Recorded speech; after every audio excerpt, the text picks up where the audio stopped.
नमस्कार दोस्तों, जय हिंद। आपको ट्रांसफ़र ऑफ प्रॉपर्टी एक्ट 1882 के चौथे सेशन में आपका पुनः स्वागत है। यह चौथा सेशन का दूसरा वीडियो है। इसमें क्वेश्चन नंबर 20 से 47 तक चला जाएगा। बंधक में सेक्शन 58 से 104 तक है। बंधक टीपीए के अध्याय 4 के अंतर्गत आता है। तो क्वेश्चन शुरू किया जाए। क्वेश्चन नंबर 20, अ ने ब से ऐसी संपत्ति के हक विलेख को मुंबई में निक्षेप करके कुछ धन उधार लिया, जो संपत्ति भोपालपुरा में स्थित है। भोपालपुरा अधिसूचित शहर नहीं है। बंधक का मुंबई में रजिस्ट्रीकरण नहीं किया गया है। ब ने बंधक संपत्ति के विक्रय के लिए वाद प्रस्तुत किया है। क्या यह बंधक ऑप्शन नंबर ए अवैध है, क्योंकि संपत्ति मुंबई में स्थित नहीं थी। ऑप्शन नंबर बी अवैध है, क्योंकि विलेख रजिस्ट्रीकृत नहीं था। ऑप्शन नंबर सी वैध है, क्योंकि मुंबई से बाहर स्थित संपत्ति का बंधक मुंबई में हक विलेख निक्षेप द्वारा किया जा सकता है। ऑप्शन नंबर डी वैध है, क्योंकि ऋण को चुकाने के लिए अ का कोई व्यक्तिगत दायित्व नहीं था। तो इसका सही आंसर है ऑप्शन नंबर सी, यानी यह वैध है, क्योंकि मुंबई से बाहर स्थित संपत्ति का बंधक बम्बई में हक विलेख के निक्षेप द्वारा किया जा सकता था। ओके, इसका एक्सप्लेनेशन देख लेते हैं। संपत्ति अंतरण अधिनियम 1882 का धारा 58 के खंड च के अंतर्गत हक विलेख के निक्षेप द्वारा बंधक कलकत्ता, बम्बई, मद्रास और अन्य शहरों में जिन्हें अधिसूचित किया जा सकता है, किंतु निक्षेप की जाने वाली विलेख की संपत्ति कहाँ स्थित है, यह तात्विक नहीं है। ओके, इसलिए इसी कारण से इसका सही आंसर है option number C. Next question की ओर चला जाए, जहाँ की ये सब प्रॉब्लम बेस्ड क्वेश्चन है। ओके, जहाँ की कोई व्यक्ति निम्नलिखित नगरों अर्थात कोलकाता, मद्रास और बम्बई नगरों में से किसी में और किसी भी नगर में जिसे संप्रतिक राज्य सरकार शासकीय राजपत्र में अधिसूचित द्वारा निर्मित विनिर्दिष्ट करे, किसी लेनदार को या उसके अभिकर्ता को स्थावर संपत्ति के हक के दस्तावेज को उस संपत्ति पर प्रतिभूत शिष्ट करने के आशय से प्रदत्त करता है, वहाँ वह संविवार कहलाता है। ऑप्शन नंबर ए विलक्षण बंधक, ऑप्शन नंबर बी भोग बंधक, ऑप्शन नंबर सी अंग्रेजी बंधक, ऑप्शन नंबर डी हक विलेखों के निक्षेप द्वारा बंधक। इसका सही आंसर है ऑप्शन नंबर डी, यानी हक विलेखों के निक्षेप द्वारा बंधक। तो इसको बताया गया है हक विलेखों के निक्षेप द्वारा बंधक टीपीए के सेक्शन 58 के सब क्लॉज एफ में बताया गया है। ओके, नेक्स्ट क्वेश्चन की ओर चला जाए। क्वेश्चन नंबर 22, संपत्ति अंतरण अधिनियम के अधीन बंधक ऋण के संदाय का वैयक्तिक दायित्व होता है। ऑप्शन नंबर ए भोग बंधक में, ऑप्शन नंबर बी सशर्त विक्रय द्वारा बंधक में, ऑप्शन नंबर सी सादा बंधक, सादा एवं अंग्रेजी बंधक में, ऑप्शन नंबर डी मात्र सादा बंधक में। इसका सही आंसर है ऑप्शन नंबर सी, यानी संपत्ति अंतरण अधिनियम का अंतर्गत बंधक धन के संदाय के लिए व्यक्तिगत यानी पर्सनल लायबिलिटी होता है, व्यक्तिगत दायित्व होता है। तो किस बंधक में होता है? सादा एवं अंग्रेजी बंधक में व्यक्तिगत दायित्व होता है। ओके, इसका व्याख्या देख लेते हैं। संपत्ति अंतरण अधिनियम की धारा 58 के खंड ख में सादा बंधक है, जबकि उस 58 के सब क्लॉज अंग यानी ई में अंग्रेजी बंधक बताया गया है। ठीक, दोनों दशाएं में क्या होते हैं? धन के संदाय का व्यक्तिगत दायित्व होता है। ओके, अब नेक्स्ट क्वेश्चन की ओर चला जाए। क्वेश्चन नंबर 23,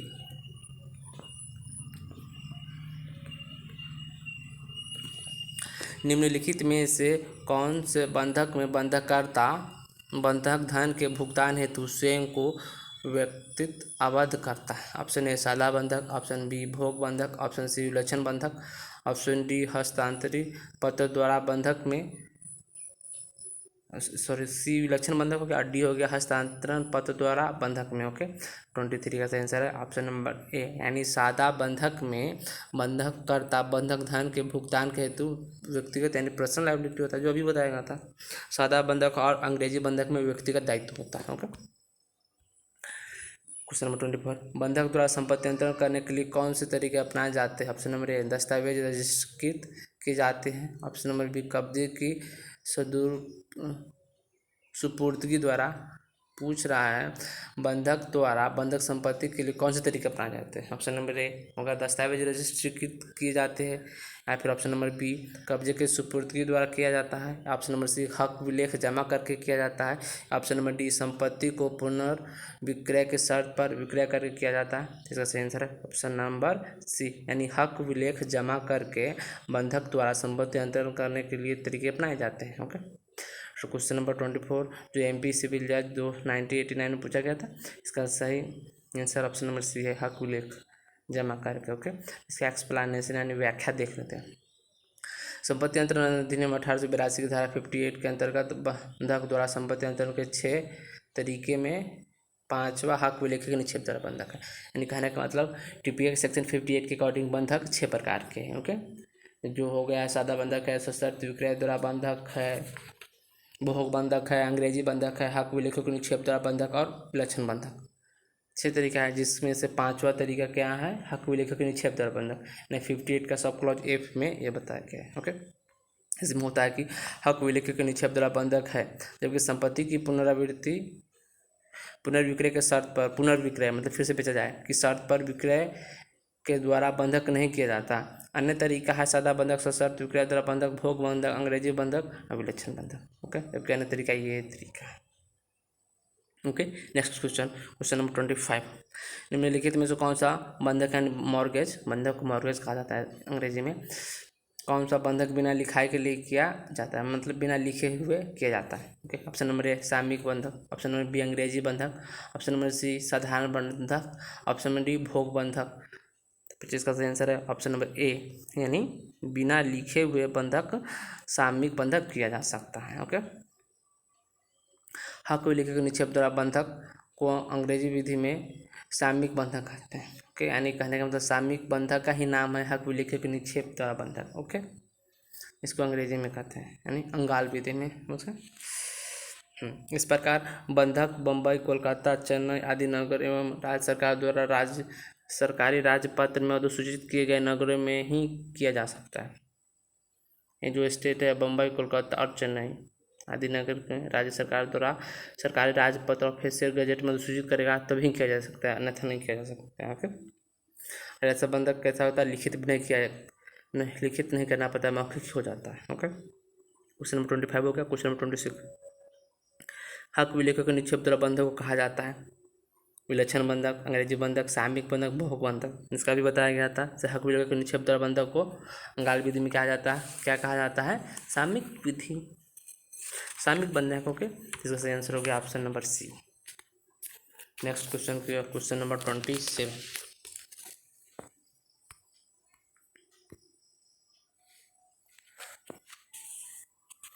हक विलेखों के निक्षेप द्वारा बंधक को कहते हैं ऑप्शन ए विलक्षण बंधक, ऑप्शन नंबर बी इंग्लिश बंधक, ऑप्शन नंबर सी सामयिक बंधक, ऑप्शन नंबर डी भोग बंधक। इसका सही आंसर है ऑप्शन नंबर सी, यानी सामयिक बंधक को ही कहा जाता है क्या, हक विलेखों के निक्षेप द्वारा बंधक। ओके, सामयिक बंधक यानी हक विलेख सामयिक बंधक को जिसे कि हक विलेख के निक्षेप द्वारा बंधक कहा जाता है। टीपीए सेक्शन 58 के सब क्लॉज एफ यानी च में दिया गया। ओके, नेक्स्ट क्वेश्चन 28, बंधक संपत्ति का कब्जा प्रदान करना आवश्यक है। ऑप्शन नंबर ए सशर्त विक्रय द्वारा बंधक में, ऑप्शन नंबर बी अंग्रेजी बंधक में, ऑप्शन नंबर सी हक विलेखों के निक्षेप द्वारा बंधक में, ऑप्शन डी उपरोक्त में से कोई नहीं। 28 का आंसर है ऑप्शन नंबर बी, यानी अंग्रेजी बंधक में क्या होता है, कब्जा प्रदान करना आवश्यक होता है। ओके, इसका एक्सप्लेनेशन देख लेते हैं। संपत्ति अंतरण अधिनियम की धारा 58 के सब क्लॉज अंग यानी ई 58 के सब क्लॉज ई में क्या है, अंग्रेजी बंधक को बताया गया है। क्या इस बंधक में संपत्ति का कब्जा प्रदान करता है, संपत्ति का कब्जा प्रदान करना आवश्यक है। ठीक, इसके अलावा 58 के सब क्लॉज डी में परिभाषित जो भोग बंधक है उसमें क्या होता है, कब्जा प्रदान करना आवश्यक में भी उसमें भी आवश्यकता होता है। यानी कहने का मतलब ये है अंग्रेजी बंधक और भोग बंधक दोनों में क्या होता है, संपत्ति का कब्जा प्रदान करना आवश्यक होता है। तो इसमें यही पूछा जा रहा है किस किस में कब्जा प्रदान किया जाता है। ओके, कौन कौन से बंधक में कब्जा प्रदान करना आवश्यक है, तो अंग्रेजी बंधक और भोग बंधक। Okay, question number 29, A B के कर्ज के बदले में अपने घर का कब्जा बी को सौंप देता है। बी के पक्ष में संपत्ति हस्तांतरण अनुबंधन के साथ, किंतु कर्ज अदायगी की सूरत में पुनर्हस्तांतरण के प्रावधान के साथ। इस प्रकार की गिरवी यानी बंधक को क्या कहा जाता है? ऑप्शन ए सामयिक बंधक, ऑप्शन नंबर बी अंग्रेजी बंधक, ऑप्शन नंबर सी भोग बंधक, ऑप्शन नंबर डी सशर्त विक्रय द्वारा बंधक। ओके, इसका सही आंसर है ऑप्शन नंबर बी यानी अंग्रेजी बंधक कहा जाता है, जैसे ऊपर बताया गया। Okay, question number 30। अ बंधक द्वारा अपनी संपत्ति ब को इस शर्त के साथ अंतरित करता है कि 10 वर्ष तक ब संपत्ति की आय में बंधक धन प्राप्त करेगा और बाद में अशेष रकम की अदायगी करके संपत्ति का मोचन करा लेगा। यह बंधक है। ऑप्शन नंबर ए सशर्त विक्रय द्वारा बंधक, ऑप्शन नंबर बी विलक्षण बंधक, ऑप्शन नंबर डी सी सादा बंधक, ऑप्शन नंबर डी अंग्रेजी बंधक। इसका सही आंसर है ऑप्शन नंबर बी यानी विलक्षण बंधक है। ओके, इसका एक्सप्लेनेशन देख लेते हैं। विलक्षण बंधक उतने ही प्रकार के हो सकते हैं जितना कि पक्षकार आपस में करार करें। उपरोक्त प्रकार के बंधक में भी एक विशिष्ट करार का उल्लेख किया जाता है, अतः सामयिक समस्यात्मक प्रश्न ऊपर का जो ये इसमें समस्या है। ओके, ये क्या है? विलक्षण बंधक के अंतर्गत आएगा। ओके, नेक्स्ट क्वेश्चन पे चलते हैं, क्वेश्चन नंबर 30।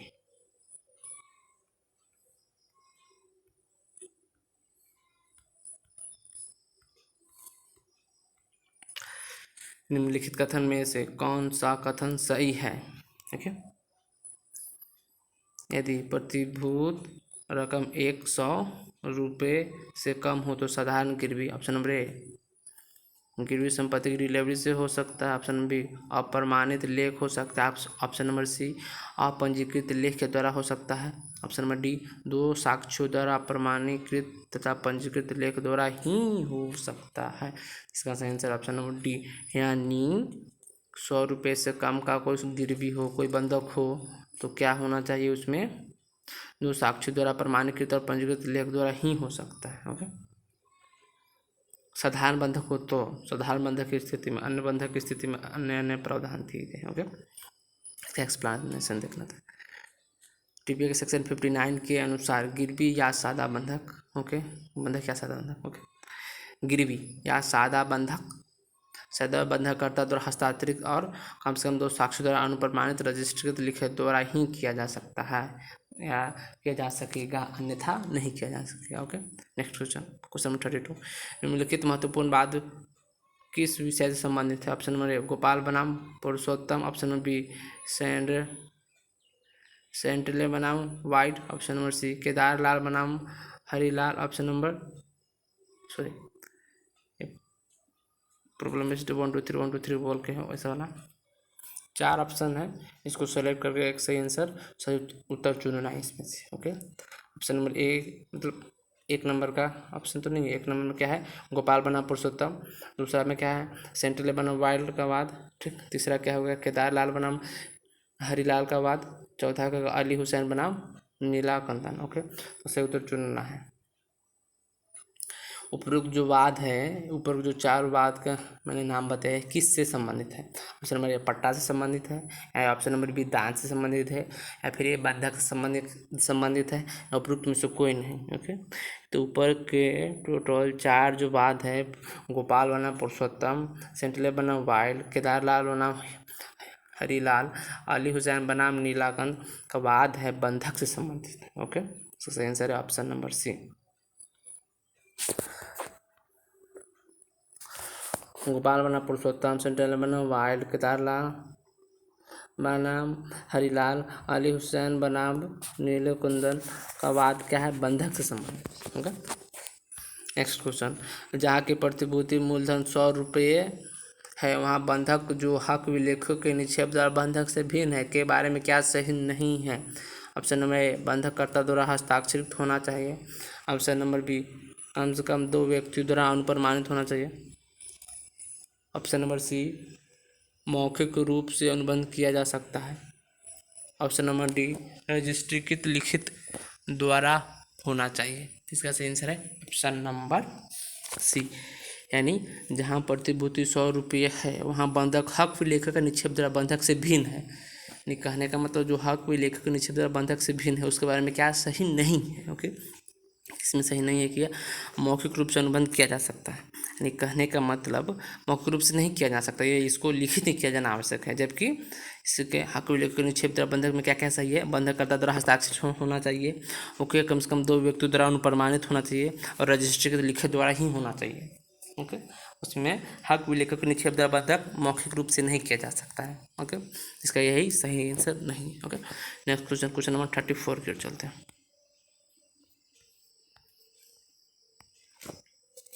जहाँ की प्रतिपूर्ति मूलधन 100 रुपये या उससे अधिक है, वहाँ बंधक हक विलेखक के निक्षेप द्वारा बंधक से भिन्न है, केवल प्रभावी किया जा सकता है, ओके। ऑप्शन नंबर ए पंजीकृत यानी रजिस्ट्रीकृत लिखत द्वारा। ऑप्शन नंबर बी बंधककर्ता द्वारा हस्ताक्षरित करने के द्वारा। ऑप्शन नंबर सी कम से कम 2 साक्षी द्वारा अनुप्रमाणित करने के द्वारा। ऑप्शन नंबर डी उपरोक्त सभी। 34 का सही आंसर ऑप्शन नंबर डी, यानी हक विलेखक निक्षेप द्वारा बंधक से भिन्न बंधक है, तो उसमें कैसे किया जाना चाहिए, पंजीकृत लिखित होना चाहिए, बंधककर्ता द्वारा हस्ताक्षर करके तो भी किया जा सकता है, कम से कम 2 अनुप्रमाणित द्वारा किया जाना चाहिए, okay. Next question, question number 35।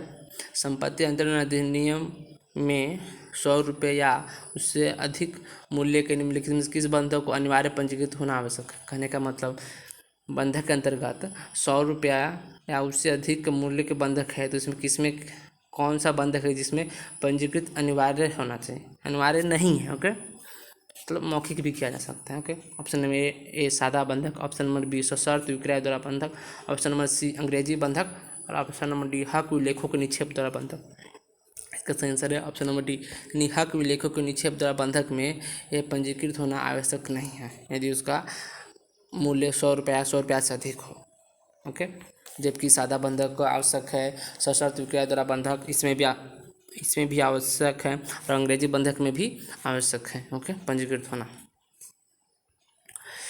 Next question, question number 36। निम्नलिखित में से कौन सी संपत्ति का अंतरण रजिस्ट्रीकृत दस्तावेज के बिना किया जा सकता है। ऑप्शन नंबर ए 100 रुपये अधिक के मूल्य के स्थावर संपत्ति का विक्रय, ओके, ये तो हो नहीं सकता है क्योंकि 100 रुपया से कम यानी 99 रुपया तक का कोई मूल्य का वस्तु हो तो स्थावर संपत्ति हो, स्थावर संपत्ति का विक्रय किया जा सकता है मौखिक, ठीक। तो 100 रुपया है तो मौखिक हो नहीं सकता है, ओके। ऑप्शन बी हक दस्तावेज के निक्षेप द्वारा बंधक यानी हक विलेखक के निक्षेप द्वारा बंधक में जबकि प्रतिभूति मूलधन 100 रुपया या अधिक हो, इसमें तो हो सकता है हक विलेखक के निक्षेप द्वारा बंधक इसमें 100 रुपया हो या 100 रुपया से अधिक हो, फिर इसमें क्या हो सकता है, मूलधन से हो सकता है, मतलब इसको पंजीकृत होना आवश्यक नहीं है, ओके। देखिए पक्षकार, इसका सही आंसर है ऑप्शन नंबर बी। देखिए ऑप्शन नंबर सी और डी भी देख लेते हैं। पक्षकार को कृत्य से अर्जित भार, तो इसमें तो नहीं होता है, इसमें तो इसको लिखित रजिस्ट्रीकृत ही होना चाहिए। ऑप्शन नंबर डी अचल संपत्ति का पट्टा जो 1 वर्ष से अधिक के लिए, तो 1 वर्ष से अधिक का पट्टा हो तो उसके लिए लिखित ही आवश्यक है, मौखिक हो नहीं सकता है, ओके। और रजिस्ट्रीकृत के बिना किया जा सकता है, ओके। तो इसका सही आंसर है ऑप्शन नंबर बी, यानी हक विलेखक के निक्षेप द्वारा बंधक में यदि उसकी रकम 100 रुपया हो या 100 रुपया से अधिक हो तो फिर भी उसे आवश्यक नहीं है कि वह पंजीकृत होना चाहिए, ओके। नेक्स्ट क्वेश्चन, जिसका व्याख्या देख लीजिए। संपत्ति अंतरण अधिनियम 1882 की धारा 59 के प्रथम पैरा के अनुसार हक विलेखों के निक्षेप द्वारा बंधक के लिए अनुप्रमाणीकृत रजिस्ट्रीकृत आवश्यक नहीं है, ओके, चाहे संपत्ति 100 रुपया का मूल्य से कम क्यों न हो, मूल्य से कम क्यों न हो। Option question number 37। एक सादा बंधक सदैव पंजीकृत होनी चाहिए। ऑप्शन नंबर ए हाँ। ऑप्शन नंबर बी यदि संपत्ति 100 रुपये से अधिक का न हो। ऑप्शन नंबर सी पंजीकृत आवश्यक नहीं। ऑप्शन नंबर डी उपयुक्त में से कोई नहीं। इसका सही आंसर है ऑप्शन नंबर ए, यानी सादा बंधक सदैव पंजीकृत होना चाहिए, भले उसका मूल्य 100 रुपये से कम हो या 100 रुपये से अधिक हो। क्वेश्चन नंबर 37 और 38। निम्नलिखित में से कौन से बंधक को लिखित तथा पंजीकृत होना आवश्यक नहीं है, यानी कौन बंधक है जिसको लिखित और पंजीकृत होना आवश्यक नहीं है। तो ऑप्शन के अकॉर्डिंग देख लिया जाए। भोग बंधक, ऑप्शन बी सादा बंधक, ऑप्शन सी अंग्रेजी बंधक, ऑप्शन डी हक विलेखों के निक्षेप द्वारा बंधक। तो हक विलेखों के निक्षेप द्वारा बंधक को पंजीकृत होना आवश्यक नहीं है, इसको बार बार कहा जा चुका है, ओके। सही आंसर है ऑप्शन नंबर डी।